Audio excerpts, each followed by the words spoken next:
میرے بھائیوں، رمضان کا مہینہ بڑی برکتوں والا مہینہ ہے۔ یہ وہ عظیم مہینہ ہے جس کے دن تو بہت کم ہیں، لیکن اللہ تبارک و تعالی نے ان تھوڑے سے دنوں میں مسلمان کو بہت زیادہ ثواب کمانے کا موقع دیا ہے۔ کبھی روزہ رکھ کے، کبھی قرآن پاک کی تلاوت کر کے، کبھی رات کو تراویح اور تہجد ادا کر کے، اور کبھی اعتکاف بیٹھ کر، اور کبھی رمضان کے آخری عشرے کی تاک راتوں میں جاگ کر شب بیداری کا اہتمام کر کے۔ میرے بھائیوں، ان عبادات میں سے آج ہم اعتکاف کے موضوع کے اوپر گفتگو کریں گے، کیونکہ اعتکاف کے دن قریب ہیں۔ اس لیے چاہتا ہوں کہ اعتکاف کا حکم اور اعتکاف کے مسائل اور اعتکاف کے احکام آپ کے سامنے رکھوں۔ میرے بھائیوں، عربی میں اعتکاف کا مطلب ہوتا ہے جم کر بیٹھ جانا، یعنی کہ اللہ تبارک و تعالیٰ کی عبادت کے لیے مسجد میں جم کر بیٹھ جانا، اس کا نام اعتکاف ہے۔ اور اعتکاف نبی صلی اللہ علیہ وسلم کی سنت ہے، مستحب ہے، فضیلت والا عمل ہے۔ جناب ابو ہریرہ رضی اللہ عنہ فرماتے ہیں کہ نبی صلی اللہ علیہ وسلم ہر رمضان میں اعتکاف بیٹھا کرتے تھے، 10 دن اعتکاف بیٹھا کرتے تھے، اور جس سال آپ فوت ہوئے اس سال آپ نے 20 دن کا اعتکاف کیا۔ اور افضل اعتکاف رمضان کے مہینے کے آخری 10 دنوں کا ہے۔ چنانچہ ام المؤمنین عائشہ رضی اللہ عنہا ارشاد فرماتی ہیں کہ کان النبی صلی اللہ علیہ وسلم یعتکف العشر الاواخر من رمضان حتی توفاہ اللہ، کہ نبی صلی اللہ علیہ وسلم رمضان کے آخری عشرے میں، رمضان کے آخری 10 دنوں میں اعتکاف بیٹھا کرتے تھے، حتیٰ کہ اللہ تبارک و تعالی نے آپ کو فوت کر لیا۔ یہاں پہ آپ کی فوتگی کا اعلان کون کر رہی ہیں؟ جناب عائشہ، ام المؤمنین عائشہ کہتی ہیں کہ ایک وقت ایسا آیا کہ آپ فوت ہو گئے، اور فوت ہونے کے بارے میں ذکر کون کر رہی ہیں؟ آپ کی بیگم، ہماری ماں، اور وہ خاتون جن کے بارے میں اللہ کے رسول صلی اللہ علیہ وسلم فرمایا کرتے تھے کہ مجھے سب سے زیادہ محبت جس سے ہے وہ عائشہ ہیں۔ تو وہ عائشہ بھی کیا کہہ رہی ہیں کہ آپ فوت ہو گئے۔ اس سے پتا چلا کہ نبی صلی اللہ علیہ وسلم فوت ہو چکے ہیں۔ تو میرے بھائی، ہمارا موضوع کیا ہے؟ اعتکاف۔ تو اعتکاف آپ کی سنت ہے، مستحب عمل ہے، فضیلت والا عمل ہے۔ جو اعتکاف بیٹھے گا اس کو ثواب ملے گا، لیکن اعتکاف بیٹھنا واجب اور لازمی اور ضروری نہیں ہے۔ لیکن اس وقت اعتکاف واجب ہو جائے گا جب کوئی آدمی یہ منت مان لے، نظر مان لے کہ میں اللہ کے لیے اعتکاف بیٹھوں گا۔ امام بخاری رحمہ اللہ روایت کرتے ہیں ہمارے دوسرے خلیفہ جناب عمر فاروق رضی اللہ عنہ سے، وہ کہتے ہیں کہ میں نے کہا یا رسول اللہ، انی نذرت فی الجاہلیہ ان اعتکف لیلۃ فی المسجد الحرام، قال فاوف بنذرک۔ عمر فاروق کیا کہہ رہے ہیں؟ ان کے الفاظ کے اوپر غور کیجئے گا۔ کہہ رہے ہیں اللہ کے رسول صلی اللہ علیہ وسلم، میں نے جاہلیت کے زمانے میں، کفر کے زمانے میں، شرک کے زمانے میں یہ منت ماننی تھی، یہ نظر ماننی تھی کہ مسجد حرام میں ایک رات اعتکاف بیٹھوں گا۔ آپ نے فرمایا اپنی نظر کو پورا کرو۔ چنانچہ جناب عمر فاروق نے ایک رات کا مسجد حرام میں اعتکاف کیا۔ کیا اعتکاف کے لیے روزہ شرط ہے؟ یعنی کہ اگر کوئی روزہ نہ رکھے تو اعتکاف بیٹھ سکتا ہے، یا روزے کے بغیر اعتکاف نہیں ہوگا؟ میرے بھائی، اس معاملے میں علماء کرام کے مابین اختلاف ہے۔ کچھ کہتے ہیں کہ اعتکاف کا تصور روزے کے بغیر ممکن نہیں ہے، وہی اعتکاف قابل قبول اور معتبر مانا جائے گا جس میں اعتکاف بیٹھنے والا روزے کی حالت میں ہوگا۔ اور دوسرے علماء کرام کہتے ہیں نہیں بھئی، اعتکاف مستقل عبادت ہے، روزے مستقل عبادت ہیں، دونوں کا آپس میں کوئی تعلق اور واسطہ نہیں ہے۔ وہ علماء کرام جو کہتے ہیں اعتکاف کے لیے روزہ ضروری نہیں ہے، ان کی پہلی دلیل وہ حدیث ہے جو پہلے میں بیان کر چکا ہوں کہ جناب عمر فاروق رضی اللہ عنہ نے رسول اکرم صلی اللہ علیہ وسلم سے کیا کہا تھا کہ میں نے زمانے جاہلیت میں نظر مانی تھی کہ مسجد حرام میں ایک رات اعتکاف بیٹھوں گا، تو آپ نے کہا اپنی نظر کو پورا کرو۔ میرے بھائی وہ ایک رات کے لیے اعتکاف بیٹھے، کیا رات کو روزہ رکھنا ممکن ہے؟ اس کا مطلب یہ ہے کہ روزے کے بغیر بھی اعتکاف کا تصور موجود ہے۔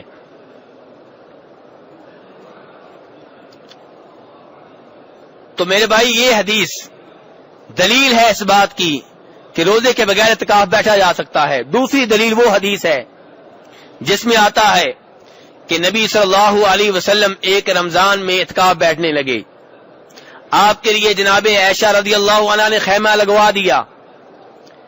جب اللہ کے رسول کا خیمہ لگا، جناب عائشہ نے اللہ کے رسول سے اجازت مانگی کہ میں بھی آپ کے ساتھ اعتکاف بیٹھنا چاہتی ہوں، آپ نے اجازت دے دی، جناب عائشہ کا بھی خیمہ لگ گیا۔ کتنے خیمے ہو گئے؟ 2۔ تیسرے نمبر پہ آپ کی ایک اور بیگم جناب حفصہ رضی اللہ عنہا نے بھی خیمہ لگا لیا۔ چوتھے نمبر پہ آپ کی ایک اور بیگم جناب زینب بنت جحش نے بھی خیمہ لگا لیا۔ نبی صلی اللہ علیہ وسلم جب صبح کی نماز پڑھ کے اعتکاف بیٹھنے کے لیے خیمہ میں داخل ہونے لگے، دیکھا کئی خیمے لگے ہوئے ہیں۔ آپ نے کہا یہ کیا؟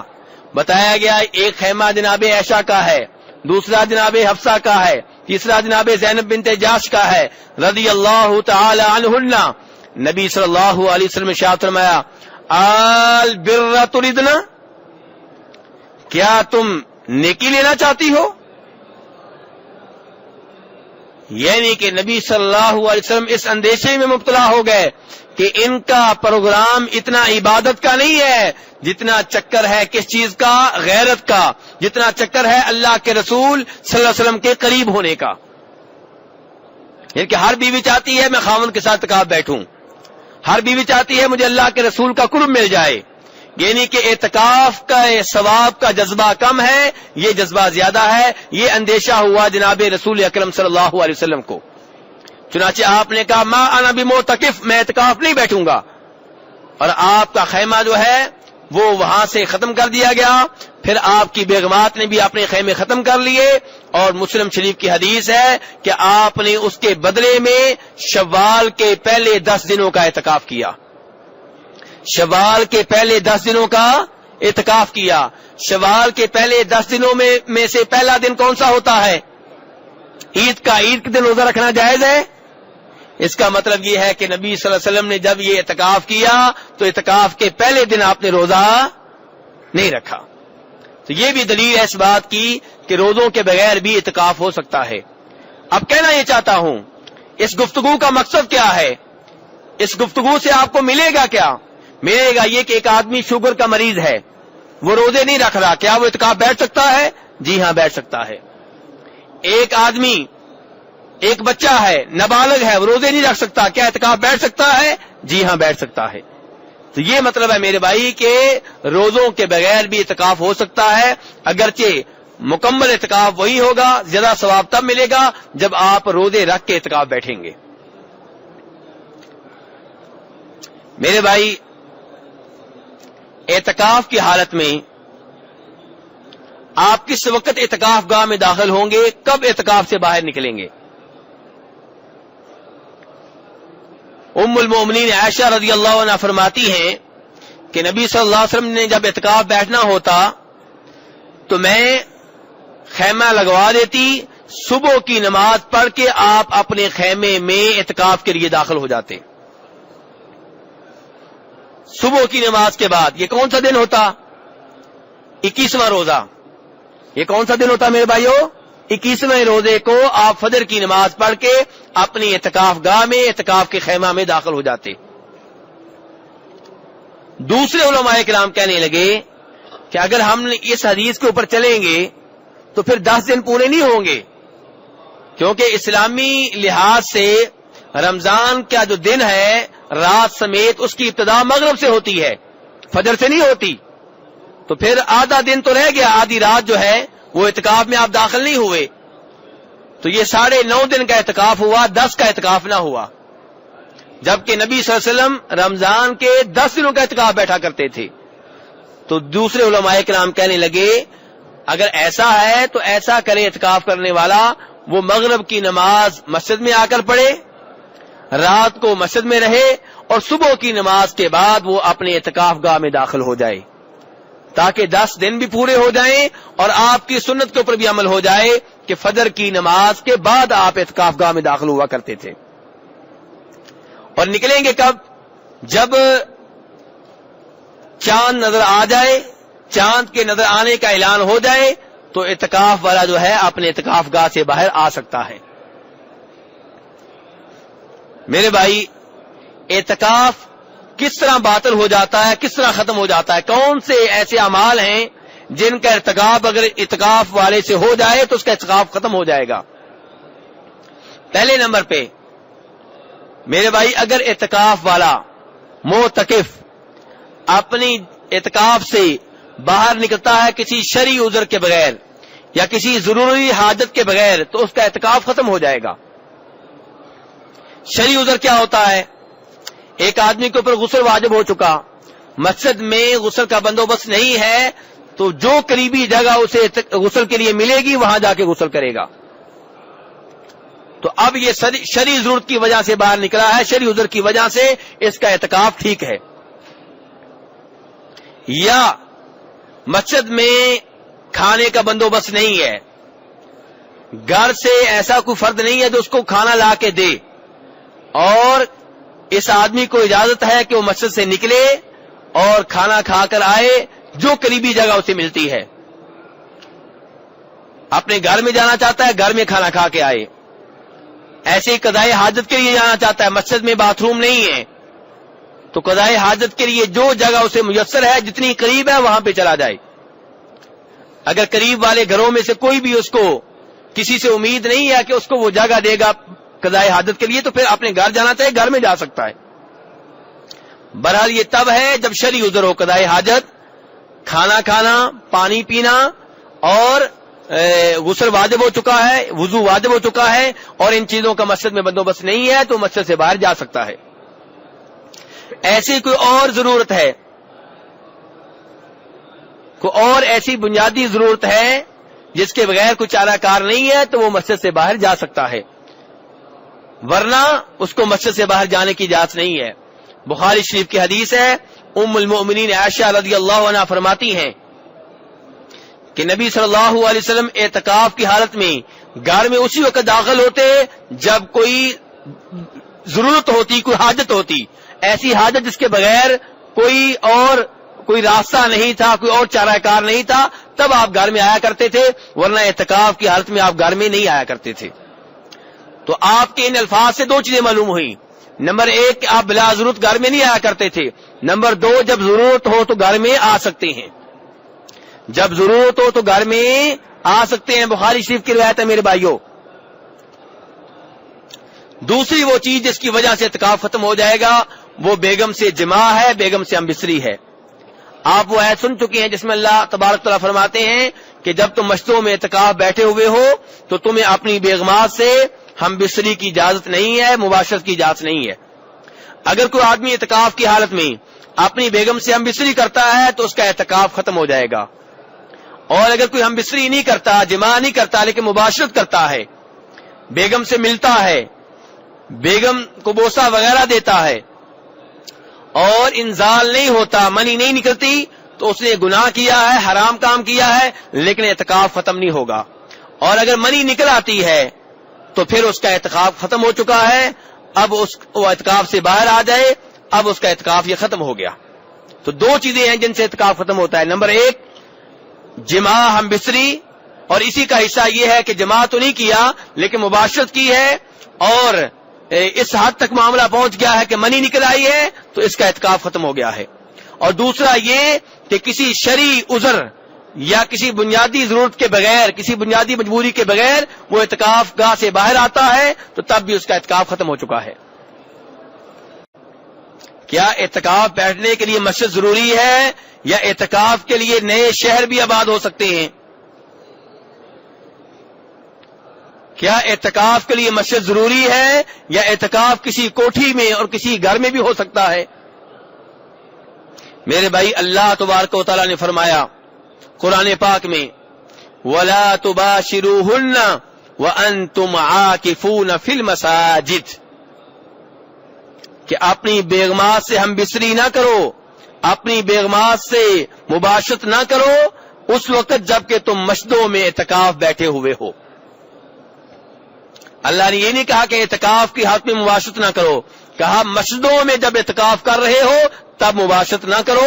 اس کا مطلب یہ ہے کہ اعتکاف مسجد میں ہوتا ہے، گھر میں یا باہر صحرا میں یا جنگلات میں نہیں ہوتا۔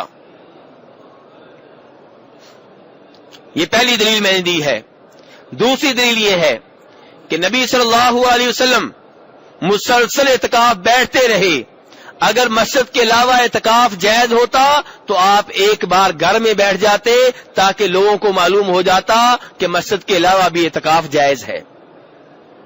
نمبر 3، نبی صلی اللہ علیہ وسلم کی بیگمات اعتکاف بیٹھتی رہیں اور مسجد میں آ کر بیٹھتی رہی، حالانکہ عورتوں کے لیے گھر سے نکل کر مسجد میں اعتکاف بیٹھنا ایک مشکل بات ہے، وضو کے لیے نکلنا ہوتا ہے، قضاء حاجت کے لیے نکلنا ہوتا ہے، اس سب کے باوجود وہ مسجد میں اعتکاف بیٹھتی رہیں۔ اگر گھر میں اعتکاف جائز ہوتا تو ایک بار یا کوئی ایک خاتون گھر میں اعتکاف بیٹھ جاتی تاکہ امت کو معلوم ہو جاتا کہ گھر میں اعتکاف بیٹھنا جائز ہے۔ نمبر 4، ام المؤمنین عائشہ رضی اللہ عنہ فرماتی ہیں، بخاری شریف کی حدیث ہے کہ نبی صلی اللہ علیہ وسلم کی بیگمات میں سے ایک بیگم ایسی بھی تھی جسے استحاضہ کا خون آتا تھا۔ کون سا خون آتا تھا میرے بھائیوں؟ بولے ذرا، لفظ آپ کے ذہن میں بیٹھے۔ استحاضہ کا خون، استحاضہ کا خون کون سا ہوتا ہے؟ حیض والا نہیں، یہ حیض سے مختلف ہوتا ہے۔ حیض وہ خون ہے، وہ پلید خون ہے حیض، جس کی موجودگی میں عورت نماز نہیں پڑھ سکتی، جس کی موجودگی میں عورت روزے نہیں رکھ سکتی، جس کی موجودگی میں عورت اپنے خاوند سے تعلقات قائم نہیں کر سکتی۔ اور حیض کا خون عورت کے جوان ہونے کی علامت ہے، عورت کے تندرست ہونے کی علامت ہے، اس بات کی علامت ہے کہ عورت ابھی بچے پیدا کر سکتی ہے۔ لیکن استحاضہ کا خون یہ حیض سے ہٹ کر ہوتا ہے، یہ ایک بیماری ہوتی ہے، ایک رگ ہے جو پھٹ جاتی ہے، اور استحاضہ کا خون عام خون سے ملتا جلتا ہوتا ہے، اس سے وہ بدبو نہیں آتی جو حیض کے خون سے آتی ہے، اور یہ عام خون سے اس کا رنگ بھی ملتا ہے، اور اس کی موجودگی میں عورت نماز بھی پڑھے گی، روزے بھی رکھے گی، خاوند سے تعلقات بھی قائم کر سکتی ہے، اعتکاف بھی بیٹھ سکتی ہے۔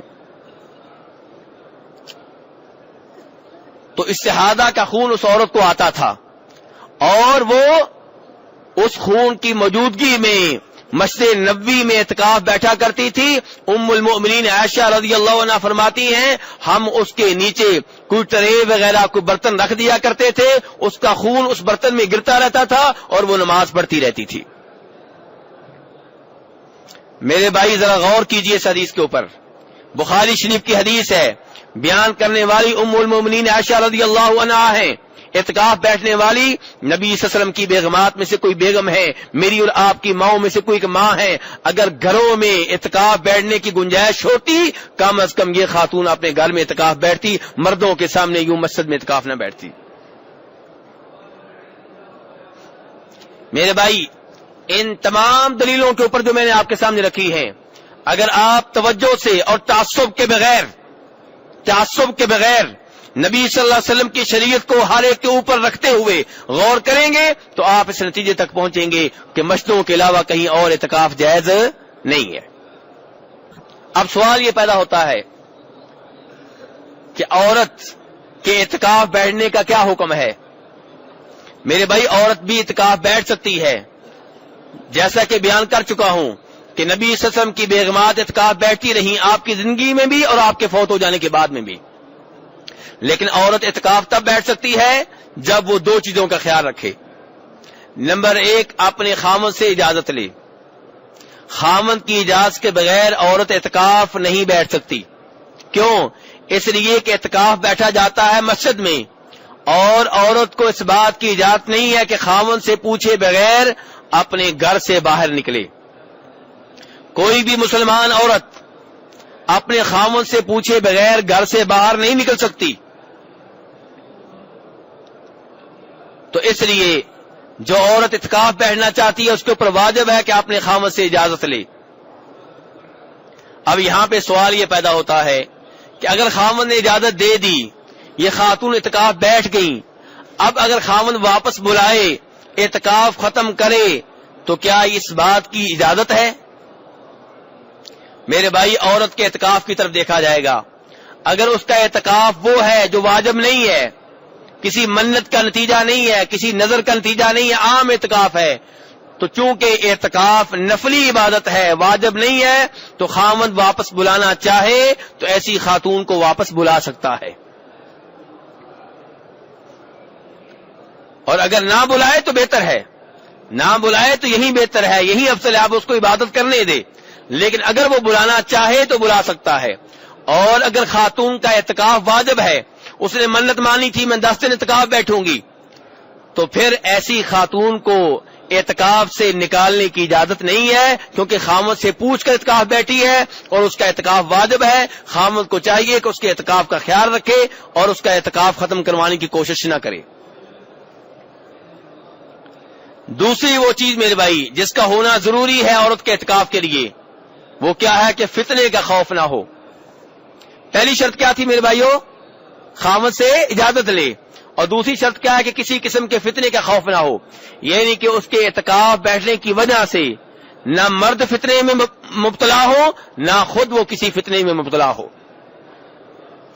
اگر مسجد ایسی ہے جس میں بندوبست نہیں کیا گیا، بے پردگی ہے، فتنہ ہے، عورت بے پردہ رہتی ہے، خوشبو لگاتی ہے، تو پھر ایسی عورت کو اعتکاف بیٹھنے سے روک دیا جائے گا اور اس کو مسجد میں پھر اعتکاف بیٹھنے کی اجازت نہیں ہے. وہ اپنے گھر میں رہے اور گھر میں رہ کے جو اللہ کی عبادت کر سکتی ہے کرے.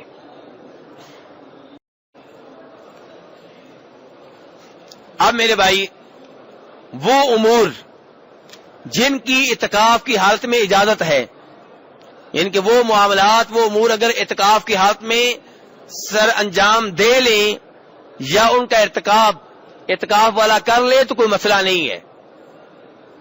نمبر 1 جس کا ذکر پہلے ہو چکا ہے کہ مسجد میں اگر غسل کا بندوبست نہیں ہے اور غسل واجب ہو چکا ہے تو مسجد سے باہر جا سکتا ہے. کھانا مسجد میں نہیں کوئی لانے والا یا مسجد میں کھانا لانے کی اجازت نہیں ہے تو مسجد سے باہر جا سکتا ہے. پانی کا مسجد میں بندوبست نہیں ہے، باہر جا سکتا ہے. یہ وہ امور ہیں جن کے لیے وہ مسجد سے باہر جا سکتا ہے. ایسے ہی میرے بھائی، اعتکاف کی حالت میں اعتکاف والا وہ سارے امور انجام دے سکتا ہے جو جائز ہیں، جیسے کسی سے گفتگو کرنا.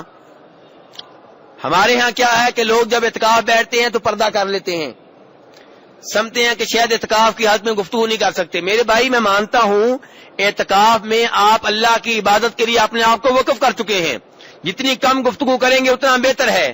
لیکن گفتگو کی اجازت ہے، گفتگو کی اجازت ہے. جتنا زیادہ اپنے آپ کو گفتگو میں مصروف رکھیں گے اتنا کم آپ کو ثواب ملے گا. لیکن گفتگو کرنی پڑ جائے تو گفتگو کی اجازت ہے.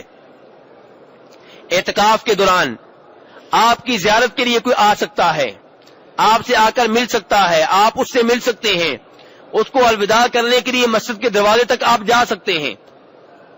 اس کی دلیل وہ حدیث ہے جو بخاری شریف میں آتی ہے اور روایت کرنے والے علی ابن حسین زین العابدین ہیں. کون ہے میرے بھائی؟ علی ابن حسین، جناب حسین کے بیٹے علی زین العابدین. وہ روایت کر رہے ہیں. کس سے روایت کر رہے ہیں؟ ام المؤمنین صفیہ رضی اللہ عنہا سے، نبی صلی اللہ علیہ وسلم کی بیگم سے روایت کر رہے ہیں. کون؟ علی زین العابدین. اس سے یہ بھی پتا چلا کہ آل بیت کے اور نبی صلی اللہ علیہ وسلم کی بیگمات کے آپس میں بڑے اچھے تعلقات تھے، اور اسی لیے آپ کی اس بیگم نے، ہماری اس ماں نے یہ حدیث خود بیان کی ہے علی زین العابدین کے سامنے، جو آل بیت سے تعلق رکھتے ہیں، جناب حسین کے بیٹے ہیں. وہ کہتے ہیں کہ مجھے حدیث بیان کی ام المؤمنین صفیہ رضی اللہ عنہا نے کہ ہم نبی صلی اللہ علیہ وسلم کی بیگمات آپ کی زیارت کے لیے گئیں جبکہ آپ مسجد میں اعتکاف بیٹھے ہوئے تھے. جب ہم واپس جانے لگیں تو آپ نے مجھے کہا تم ٹھہر جاؤ، باقی بیگمات واپس چلی گئیں اور جناب صفیہ کو آپ نے ٹھہرا لیا. ان سے کچھ دیر آپ گفتگو کرتے رہے, اپنی بیگم سے کچھ دیر آپ گفتگو کرتے رہے, اور اس کے بعد آپ جب وہ جانے لگیں آپ ان کو چھوڑنے کے لیے مسجد کے دروازے تک آئے. مسجد کے دروازے پہ آپ اپنی بیگم کے ساتھ کھڑے ہوئے تھے. اندھیرا تھا, رات کی تاریکی تھی. 2 انصاری صحابی ان کے پاس سے گزرے, انہوں نے سلام کیا, اور جب دیکھا کہ رسول اکرم صلی اللہ علیہ وسلم ایک خاتون کے پاس کھڑے ہیں, انہوں نے اپنی رفتار تیز کر دی, شرما گئے. نبی صلی اللہ علیہ وسلم نے انہیں بلا لیا, واپس آئے. آپ نے کہا کہ میرے صحابیوں, یہ میری بیگم صفیہ بنت حیی ہے. میرے بھائی غور کریں, آج لوگ سمجھتے ہیں کہ پیر صاحب جو مرضی کر لیں, جس مرضی خاتون کی عزت سے کھیل لیں, جس مرضی خاتون کے ساتھ علیحدگی میں بیٹھ جائیں, جس مرضی خاتون کو ہاتھ سے پکڑ لیں, دم کرتے ہوئے جو مرضی کر لیں, ہمارے ہاں سب کچھ جائز سمجھا جاتا ہے. اور جب وہ آخری حد تک پہنچ جائیں پھر کہتے ہیں جی جعلی پیر ہے. اس سے پہلے اصلی پیر ہوتا ہے. جب وہ لڑکی بگا کے لے جائے پھر جعلی پیر بنتا ہے, اس سے پہلے ٹھیک رہتا ہے. یہ کیا تماشا ہے؟ ام المومنین عائشہ رضی اللہ عنہا فرماتی ہیں نبی صلی اللہ علیہ وسلم نے کبھی بھی کسی غیر خاتون کو ہاتھ نہیں لگایا. میرے بھائی, آپ سے بڑا کوئی مقدس ہے؟ آپ سے کوئی آلہ ہے؟ آپ سے بڑا کوئی ولی ہے؟ آپ سے بڑا کوئی بزرگ ہے؟ اس سب کے باوجود جناب عائشہ فرماتی ہیں آپ نے کبھی کسی غیر خاتون کے ہاتھ کو نہیں پکڑا, کسی کو ہاتھ نہیں لگایا. اور یہ کون سے بزرگ آ گئے ہیں جن سے ہم نے دین کو اٹھا لیا ہے کہ ان کو معافیاں ہیں, نہ نماز پڑھیں, نہ غسل کریں, نہ روزے رکھیں, نہ کسی خاتون کا احترام ہے, جس کے پاس مرضی بیٹھ جائیں, ننگے پھرتے رہیں. یہ کون سا دین ہے؟ بہرحال یہاں پہ نبی صلی اللہ علیہ وسلم وضاحت کر رہے ہیں, اپنے 2 صحابیوں کو بتا رہے ہیں کہ میرے صحابیوں, یہ میری بیگم صفیہ ہے. صحابی حیران رہ گئے, پریشان ہو گئے کہ اللہ کے رسول صلی اللہ علیہ وسلم نے یہ وضاحت کیوں کی ہے؟ آپ نے فرمایا میرے صحابیوں, تم نہیں جانتے, بخاری شریف کی حدیث ہے, تم نہیں جانتے کہ شیطان انسان کی رگوں میں انسان کے ساتھ ایسے رہتا ہے, انسان کو گمراہ کرنے کی ایسے مسلسل کوشش کرتا رہتا ہے جیسے خون انسان کی رگوں میں مسلسل دوڑتا رہتا ہے. اور فرمایا مجھے خطرہ تھا کہ شیطان تمہارے دلوں میں کوئی چیز ڈال دے گا. آپ فرما رہے مجھے خطرہ تھا کہ شیطان تمہارے دلوں میں کوئی چیز ڈال دے گا. جب یہ صحابی یہاں سے گزرے تھے تب ان کے دل صاف تھے.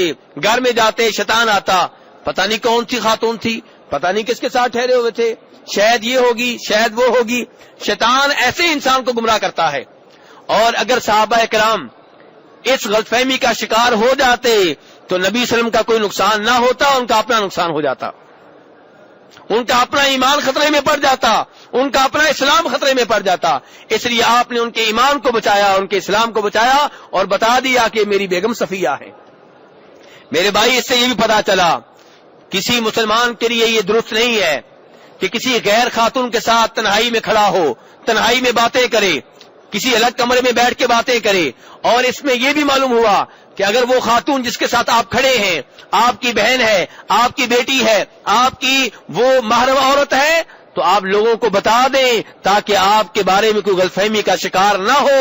اپنی صفائی خود پیش کر دیں. خصوصاً علماء کرام, ان کو چاہیے اپنے کیریئر کو صاف رکھیں, اپنے آپ کو بے داغ رکھیں, اپنے کردار کو اتنا صاف رکھیں کہ کوئی انگلی نہ اٹھا سکے. جب بھی کوئی ایسا معاملہ ہو واضح کر دیں.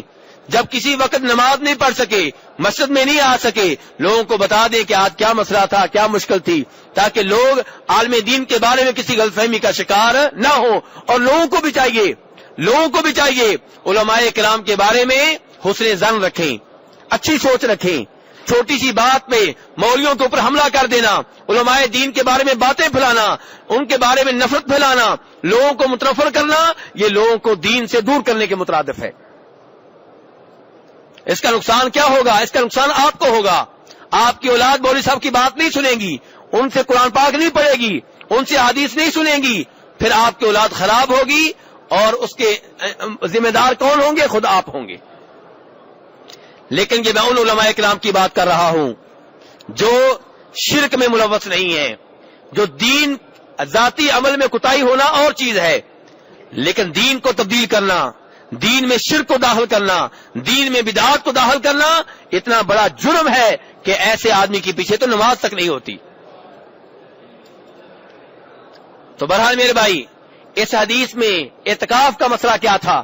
اعتکاف کا مسئلہ یہ تھا کہ نبی صلی اللہ علیہ وسلم سے جناب صفیہ ملنے کے لیے آئیں، آپ کی دیگر بیگمات بھی ملنے کے لیے آئیں، آپ کی زیارت کے لیے آئیں اور آپ سے گفتگو کرتی رہیں، مسجد کے دروازے تک آپ ان کو چھوڑنے کے لیے آئے۔ معلوم یہ ہوا کہ اعتکاف کی حالت میں یہ کام جائز ہے۔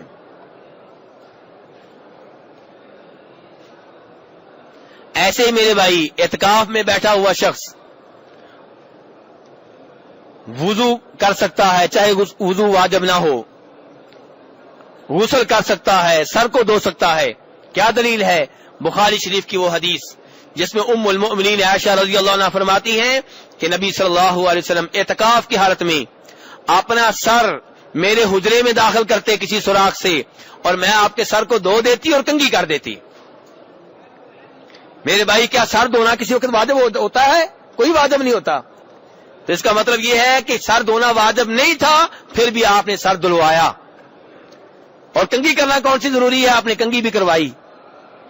اور آج کیا ہوتا ہے جناب، اعتکاف بیٹھے ہوئے پوری دنیا کو پتا چل رہا ہے جناب، پردہ کیا ہوا ہے اور کپڑوں سے بدبو آ رہی ہے، میل لگی ہوئی ہے، جتنے زیادہ میلے کپڑے ہوتے ہیں اتنے زیادہ سمجھتے ہیں کہ ہم عبادت کر رہے ہیں۔ یہ کون سی عبادت ہے؟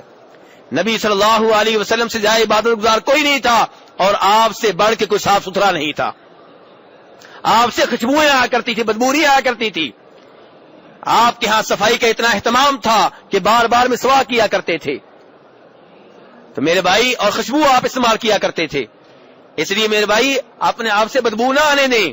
یہ کون سی عبادت ہے کہ آپ سے بدبو آ رہی ہو اور سمجھتے ہیں کہ جتنی زیادہ بدبو آئے گی اتنا زیادہ بڑا ولی ہے، اتنا زیادہ بزرگ ہے؟ یہ کون سا دین ہے میرے بھائیو؟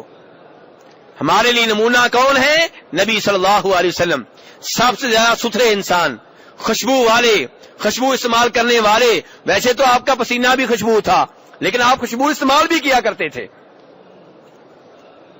اور کہا کرتے تھے مجھے خوشبو بہت پسند ہے۔ تو بہرحال میرے بھائی، اعتکاف کی حالت میں اگر مسجد کے اندر بندوبست ہے تو آپ وہ غسل کر سکتے ہیں جو واجب نہیں ہے، آپ وہ وضو کر سکتے ہیں جو واجب نہیں ہے اگر مسجد کے اندر یہ بندوبست ہے۔ اگر مسجد کے اندر بندوبست نہیں ہے، باہر غسل کے لیے جانا پڑے گا، تب آپ وہ غسل کریں گے جو واجب ہوگا، جو واجب نہیں ہے وہ آپ نہیں کریں گے۔ تو میرے بھائی، اعتکاف کی حالت میں اعتکاف بیٹھنے والا کسی مریض کی عیادت نہ کرے۔ اعتکاف کی حالت میں آپ کسی مریض کی عیادت کے لیے نہیں جا سکتے۔ مسجد سے اٹھ کر باہر کسی گھر جائیں، کسی کی بیمار پرسی کریں، اس بات کی گنجائش نہیں ہے۔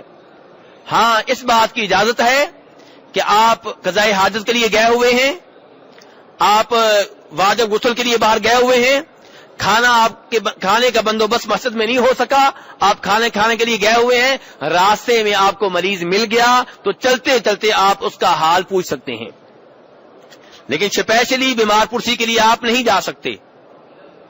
اگر کوئی صاحب یہ کہیں جی ہمارے والد صاحب سخت بیمار ہیں، اعتکاف کی حالت میں خبر ملی ہے تو کیا کریں؟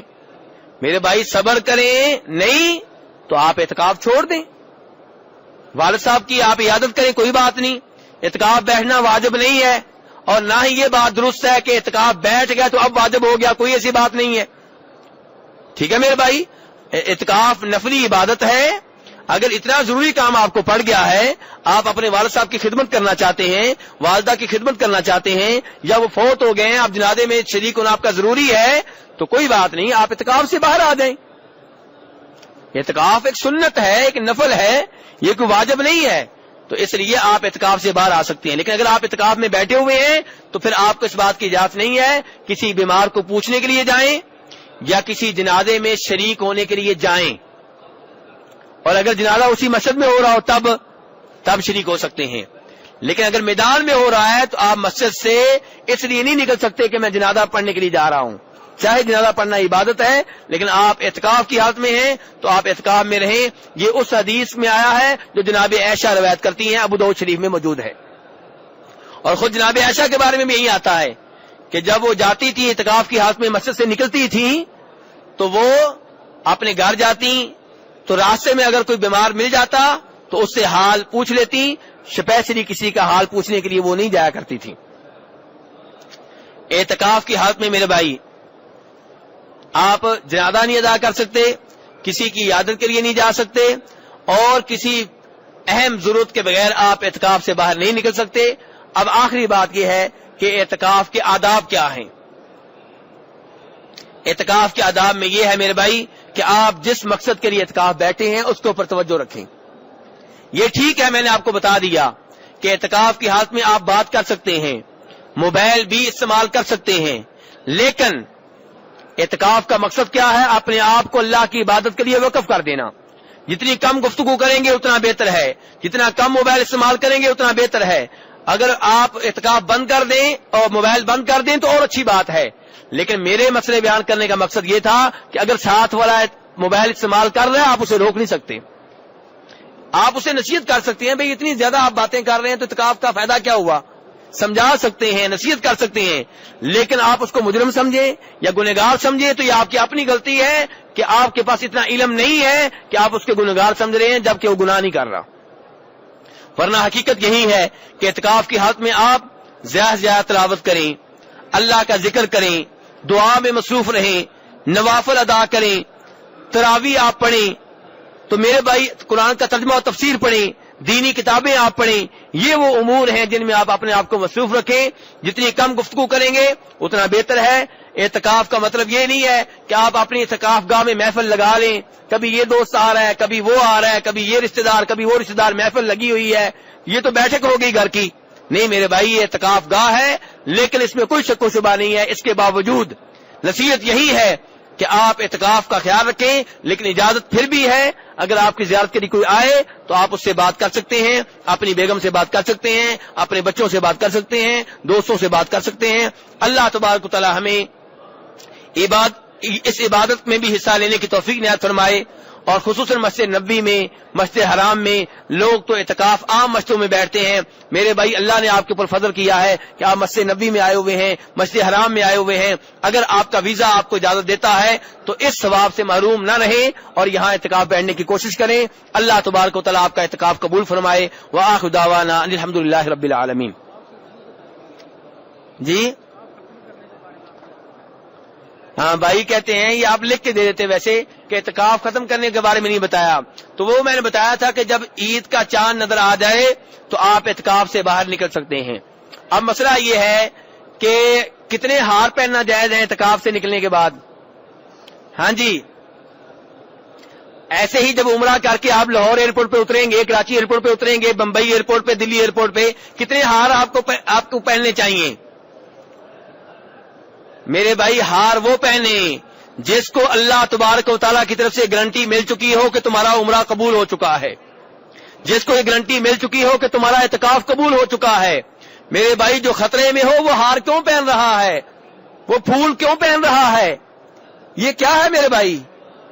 صحابہ کرام کے بارے میں تو یہ آتا ہے والذین یؤتون ما آتوا وقلوبهم وجلۃ انہم الی ربہم راجعون، فرمایا کہ وہ لوگ جو اللہ کی راہ میں دیتے ہیں، جو بھی دیتے ہیں، دے رہے ہوتے ہیں، دل کانپ رہے ہوتے ہیں۔ ام المومنین عائشہ رضی اللہ عنہا نے پوچھا اللہ کے رسول یہ کون لوگ ہیں جو اللہ کی راہ میں دیتے ہیں پھر بھی ڈرتے ہیں، دیتے ہیں پھر بھی دل کانپ رہے ہوتے ہیں؟ کیا یہ چور ہیں؟ کیا یہ ڈاکو ہیں؟ کیا یہ بدکار ہیں؟ فرمایا نہیں صدیق کی بیٹی، نہ یہ چور ہیں، نہ یہ ڈاکو ہیں، نہ یہ بدکار ہیں، لیکن مسئلہ یہ ہے کہ وہ اللہ کی راہ میں دے کے پریشان یہ ہوتے ہیں کہ پتہ نہیں اس شہنشاہ نے قبول کیا ہے کہ نہیں کیا۔ میرے بھائی عبادت مکمل ہونے کے بعد بھی اللہ سے معافیاں مانگے، یا اللہ جو کمی کوتاہی ہوئی ہے معاف کر دے، یا اللہ یہ ٹوٹی پھوٹی عبادت قبول کر لے۔ تو ہار کس بات کے میرے بھائی؟ آپ نے تو رونا ہے۔ نماز سے آپ فارغ ہوتے ہیں، کیا سکھایا گیا ہے؟ اللہ اکبر، استغفر اللہ، استغفر اللہ، استغفر اللہ۔ نماز پڑھی ہے اور فوراً معافی مانگی جا رہی ہے کہ یا اللہ معاف کر دے۔ کس چیز کی معافی ہے؟ حالانکہ عبادت کی ہے، اس لیے کہ پتہ نہیں اللہ نے یہ عبادت قبول کی ہے کہ نہیں کی۔ کتنی مرتبہ ہم نماز میں ہوتے ہوئے نماز سے باہر نکل جاتے ہیں تو اللہ سے معافی مانگی جاتی ہے۔ حج کے بعد بھی یہی صورتحال، اللہ کا ذکر کیا جاتا ہے۔ تمام عبادات کے بعد میرے بھائی اللہ سے ڈرنا چاہیے، رونا چاہیے۔ دیکھیے ابراہیم علیہ السلام، اسماعیل علیہ السلام دونوں کون ہیں؟ نبی ہیں، باپ بیٹا ہیں، نبی ہیں، رسول ہیں، اور کام کیا کر رہے ہیں؟ بیت اللہ بنا رہے ہیں۔ آپ تو اعتکاف بیٹھ رہے ہیں نا، وہ کیا کر رہے ہیں؟ بیت اللہ بنا رہے ہیں، اور کیا کہہ رہے ہیں؟ ربنا تقبل منا انک انت السمیع العلیم، یا اللہ یہ نیکی قبول کر لے۔ نیک عمل بیت اللہ بنانے کا، بنانے والے دونوں نبی، جو بنایا جا رہا ہے وہ بیت اللہ، اور اللہ کی منت کیا کر رہے ہیں؟ اللہ سے درخواست کیا کر رہے ہیں؟ یا اللہ قبول کر لے۔ اللہ نے قبول نہ کیا تو ہم کیا کر لیں گے؟ اسی میرے بھائی، اعتکاف سے اٹھنے کے بعد ہار پہننے کا کوئی مطلب نہیں ہے، یہ جو اتنا استقبال ہوتا ہے اس کا کوئی مطلب نہیں ہے، یہ جو عمرے کے بعد یہ سب کچھ ہوتا ہے اس کا کوئی مطلب نہیں ہے میرے بھائی۔ اللہ سے ڈرنا چاہیے، اللہ سے معافی مانگنی چاہیے، اللہ سے درخواست کرنی چاہیے، یا اللہ ٹوٹی پھوٹی عبادت قبول فرما لے۔